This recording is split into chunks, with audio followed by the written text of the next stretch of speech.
Niteka n'umunezero ntangere vyo gusubira kubana namwe banywanyi mudahwema gukurikira ibiganiro n'amakuru tubageza iminsi yose kuri imbonesha kure ya Hejuru TV. Uyu n'umwanya w'amakuru agezweho twabatunganirije ku mugoroba wo kuri uyu wa mbere kwigenekezo rya 19 ukwezi kwa gatanu 2025. N'amakuru rero tugiye kwibanda ku mpinduka zejejwe gukorwa n'umukuru w'igihugu aho zikoze ku mushikiranganje wa mbere Rivuye Ndirakobuca. Lieutenant General de Police Rivuye Ndirakobuca arashizwe mu karuhuko k'izabukuru. Iyi nkuru rero ikabisiguye byinshi bigiye bitandukanye kuri kazoza ku Burundi. Intwazagabo mu rwego rw'igipolisi akaba ashizwe mu karuhuko k'izabukuru hataragera canke retraite anticipée, akaba ari mu kibanza c'umushikiranganje wa mbere wa leta y'u Burundi. Itegeko ry'umukuru w'igihugu rimushira mu kiruhuko c'izabukuru mu rwego rw'igipolisi rikaba ryatewe ku mukono na Perezida Ndayishimiye kuri uyu w'icenda Rusama 2025. Ivyo bikaba bikozwe rero inyuma y'imigwano ndetse n'inkuru nyinshi zivuga ko hagati yabo bompi ari Rivuye Ndirakobuca na Ndayishimiye umucanwa uriko uraka. Bikaba bisigura rero ibintu bikomeye cyane muri aya makuru tugiye kubanyuriramwo ku buryo burambuye. Reka turamutse kandi duhikaze mwe mudukurikiye mwese muri mu bice bitandukanye imbere mu gihugu c'u Burundi. Ubwo turavuga bari mu ntara no mu bisagara harimo ica Gitega n'ici Bujumbura, aho ni ku migwa mikuru yompi y'u Burundi. Bari mu bice bitandukanye mu bihugu bihana imbibe n'u Burundi, mwese mutwumviriza turabaramukije. Bari mu bice bitandukanye ku mugabane wa Afrika no ku yindi migabane ya kure, mwese turabahaye ikaze ntimucikwe n'ayatwa bateguriye. Fyonda kuri subscribe niba utari wabigira ucikwa n'amakuru menshi. Iyo ubikoze fyonda ku gakengeri canke inzogera kugira ngo ujuronka notification y'amakuru yacu canke ibiganiro mu gihe tuba atubishizeho. Turabahaye ikaze. Mu gihe c'intambara yabaye hagati y'igihumbi kimwe n'amajana 1993 na 2005, Rivuye Ndirakobuca yari umwe mu barongoye CNDD-FDD, aho yavuye aronka n'izina y'agatazirano rya Ndakugarika rivuga ngo ndagutikiza mu rurimi rw'ikirundi. Ni nyuma y'intambara rero akaba yarinjira mu gipolisi c'igihugu, aho yazamutse gushika ku rwego rwa komiseri mukuru canke Lieutenant General. Muri 2015 Rivuye Ndirakobuca yari mu bashinzwe umutekano ndetse akaba yarakoze ibikomeye mu myerekano y'abantu bari barwanya ikiringo ca gatatu c'uwazo ari Perezida Nziza. Iyo myerekano ikaba yaratumye n'abantu barenga 1700 bapfa.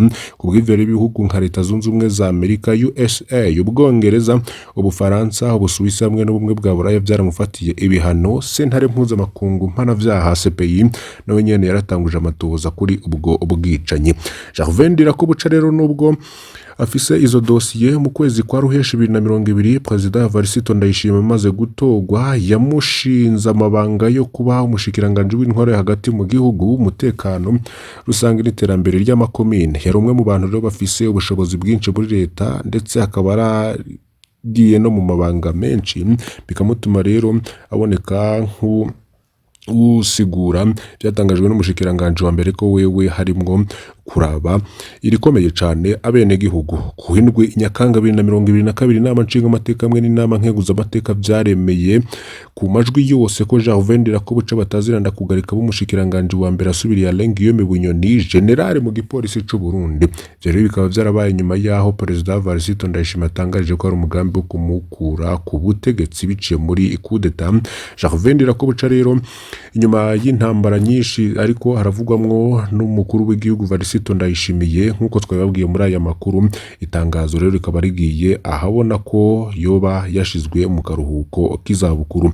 Umushikiranganje wa mbere akaba yashizwe mu karuhuko k'izabukuru canke mu bakukuruke mu gipolisi imbere y'ikiringo. Benshi rero bakaba bariko bariyumvira ko hashobora gusubirira umunyamabanga mukuru umugambwe CNDD-FDD. Bamwe bakavuga bati 2027 iratubikiye byinshi ndetse iranyegeje byinshi muri politike y'u Burundi. Reka rero tubagezeho ibiri mu itegeko ry'umukuru w'igihugu rishira Rivuye Ndirakobuca mu karuhuko imbere y'ikiringo. Nkuko rero tubisoma mu itegeko ry'umukuru w'igihugu nomero 100/59 ryo ku 9 Rusama 2025 ryatewe ku mukono n'umukuru w'igihugu Ndayishimiye, Lieutenant General Rivuye Ndirakobuca batazira Ndakugarika akaba nkuko muvyumviriza ari Lieutenant General mu gipolisi ndetse akaba ari n'umushikiranganje wa mbere wa leta y'u Burundi yarashizwe mu karuhuko kuri iyo tariki duhejeje kubabwira imbere y'ikiringo, bivuze ko mu gifaransa ari ivyo bita retraite anticipée mu bijanye n'igipolisi. Akaba rero ari umushikiranganje wa mbere. Iyindi ntwazagabo yagiye mu karuhuko imbere y'ikiringo ni General Major Hoze Ngendanganya, nawe yararongoye ikigo kijejwe kugwanya ikwiragira ry'ibigwanisho bicira umuriro bito canke SNAP mu bushikiranganje bujejwe umutekano. Rivuye akaba ari yavukiye mu mwaka w'igihumbi kimwe n'amajana 1970 mu ntara ya Cibitoke komine Bukinanyana mu burengero bw'u Burundi, bivuze ko kuri ubu rero afise imyaka ishika kuri 54 gusa. Rivuye rero kubirabana n'umuryango wiwe ni se w'abana 8 ndetse hari byinshi bigiye bitandukanye yoba yarakoze, aho umwana wiwe mu Cibitoke azwi nk'umuntu arinzwe cane, ariko rero kuba agiye mu karuhuko hataragera birasigura byinshi bigiye bitandukanye tuzobandanye rero kubageza ko mu nkuru turiko urabategurira. Reka rero tuje no mu yandi makuru, ariko haravugwa irya nino mu bimenyesha makuru no ku mbuga ngurukana bumenyi.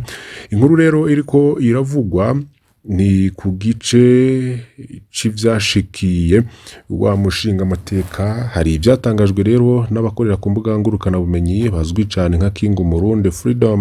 Reka rero tubibageze ko yagize ati ni bande bariko bategura kunyuruza umushinga amateka kubera iki leta ishaka kubigira ibanga. Hari amatohoza muri King Murundi Freedom bavuga ko bakoze ku biheruka gushikira umushinga amateka Jean Baptiste Sindayigaya. Hari imodoka rero yakoreshejwe bari bayirimwo, reka rero tubibanyuriremwo. Tubaze twibutse ko umushinga amateka Jean Baptiste Sindayigaya yatowe mu ntara ya Kirundo yakubaguye bikomeye mu ijoro ryo ku 10 kwezi kwa 5 2025 mu gihe yagwa mu mutego w'abakozi b'iperereza bari bateguye kumunyuruza. Byose bikaba byarabereye mu kuri Gare du Nord kwibarabara rya mbere. Nyuma yo guhura nayo magorwa yose, umushinga amateka yaratabaje inzego zose guhera ku mushikiranganje wa mbere Rivuye, ariko ntaco bamufashije. Leta yihutiye kubibeshuza ibicishije mu binyobwa vya Petero Pierre Nkurikiye asanzwe avugira ubushikiranganje bw'intwaro hagati n'umutekano. Matohoza rero twashoboye kumenya nuko imodoka yategereye uwo mushinga amateka isanzwe itwarirwa mu iperereza ry'u Burundi. Imodoka double cabine yera ifise amabara ya shokora ku mpande, ikagira n'ibiyo bitabonerana. Imodoka reka bitwarirwa muri service des opérations irongowe na Colonel Alex Ndayikenguruke batazira nkoroka. Iyo modoka reka bayarashitse mu iperereza ifise imparati ya ubusa 462A, ariko rero iyo mparati kenshi irakurwaho kugira biyoberane iyo bagiye mu bikorwa bigayitse. Hari yindi mparati yo yerekana imodoka ya leta bakunda gushira kuri iyo modoka. Imparati reka bakoreshwa kenshi ari GB ubusa 49BA. Nituramenya rero ko bari n'iyindi modoka ya leta yitirirwa iyo mparati canke ko ari imparati y'incurano biyumviye. Rero turacagitohoza niko King Murundi wewe ashikiriza. Kene nuko rero iyo modoka ihora yambikwa imparati y'igihugu kibanyi ca Kongo n'ejo ahise Ikizu ya 17 y'ukwezi kwa 5 2025 yarabonekanye yambitswe imparati y'ico gihugu ca Kongo.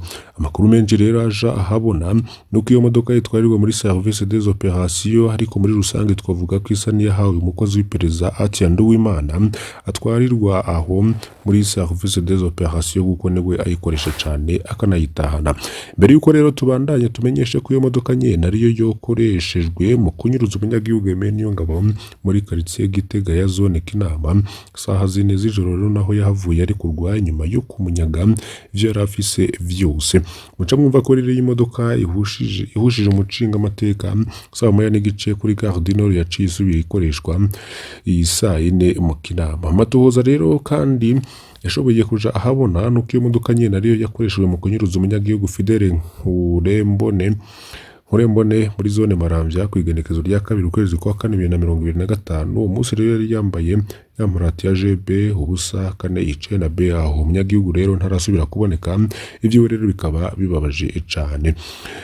None yoba ari inde bande bari muri iyi modoka umunsi bahatsa kunyuruza umushinga amateka?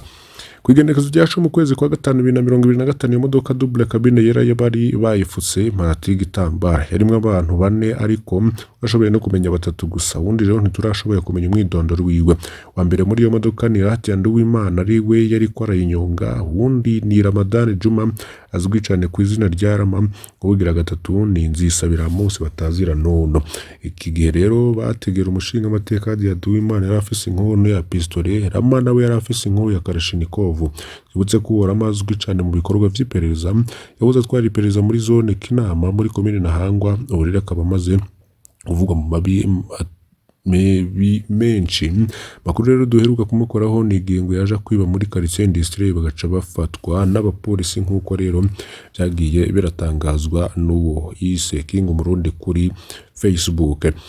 Mu gice cya kabiri rero King Murundi yoba yashikirije havuga ingene uburyo abakozi b'iperereza bateguyemo kunyuruza uwo mushinga amateka ngo ubwa mbere rero bakemenya ko uwo mushinga amateka ari mu ntara ya Mwaro bari bateguye kumutegera iwabo n'abantu mu Kamenge kuko rero bari biteze ko azakumanukana ibarabara rya Bugarama hazananye mu ntara ya Muramvya.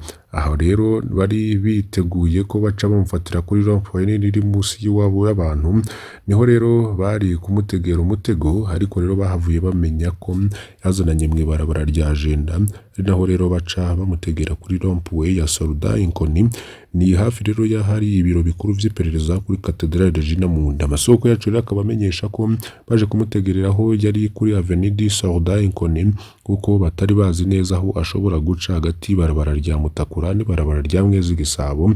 Mushinga amateka rero yarashitse hamwe kuri Avenue du Soldat Inkoni aca abandanya yerekeza ibarabara rya Mwezi Gisabo ryahoze ryitwa 28 Novembre rimushikana kuri Gare du Nord kugira aci abandanya mu Rubirizaho asanzwe aha rero tuzi ko n'umushinga amateka yamenye ko iyo modoka y'iperereza ari yamutegeye ariko rero aho yaca hose yagumye inyuma yiwe. Aha rero niho bashitse kuri Gare du Nord umushinga amateka yaciye akata gato kugira aze kumanukana ku ibarabara rya mbere imbere ya Kopeke.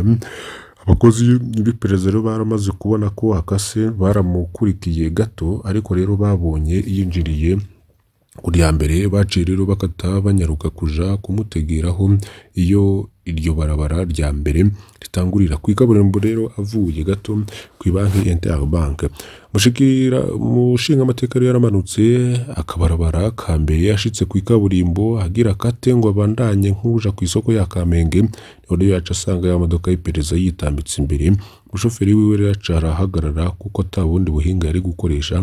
Aho rero niho umushinga amateka yaca atangura kubona ayimbwa yaboneye ku mugezi nk'uko rero twamaze kubishikiriza mu byo twabagejeje ko makuru rero dufise nuko ari umurwe w'abashinga amateka bo bateguye kumugira nabivuye ku kibanza vya politike ibyo twakwita kwigizanya muri politike. Ibi rero bikaza byunyurwa nuko kuva ashika aho mu nama nshinga amateka atigeze arabwa ryiza na bagenzi we aho mbere vyemezwa ko yanakomiriwe mu burusho bwose buhabwa abashinga amateka canke exoneration.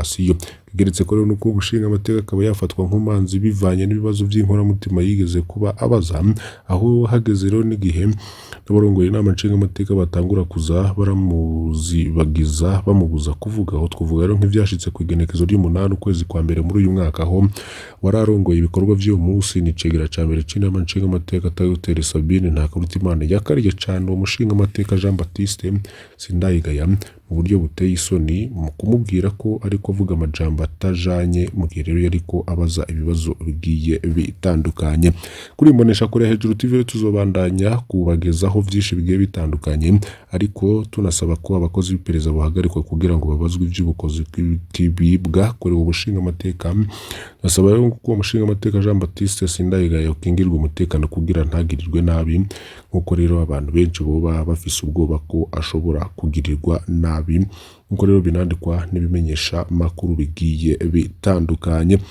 Hari iyindi nkuru tugiye guhereza ko nirabana na politike isanga yari imodoka ryari yitanye abanywanyi babiri ba CNDD-FDD muri Rugari Muyinga. Abanywanyi b'umugambwe CNL mu gihe bariko barategura imyamamazo ku mutumba Kizina muri komine Mpanda baratewe n'umugwi w'abantu bakomeretsa batanu muri bo mwisari Gihanga. Rero harabaye imishamirano mu bibanza vy'imyamamazo utwo tumwe rero mu tunenge dushikirizwa ubushikiranganji byo bujejwe harimo umutekano mu kiringo c'indwi giheze batangwe rero ivyiyamamazo mu gihugu cose. Nubwo rero habonetse ayo masanganya, ubwo bushikiranganji burashimishwa cane n'ingene ibikorwa vyo kwiyamamaza biriko biragenda mu gihugu cose. Ruhande ya zirya ntambamye rero twababwiye, yongera ko nabononewe amakarata y'itora Bukirasazi mu Kivuga n'imugwi mu Cibitoke, hamwe rero n'abagerageje gukora imyiyamamazo mu masaha atemewe n'amategeko i Nyanza Lac.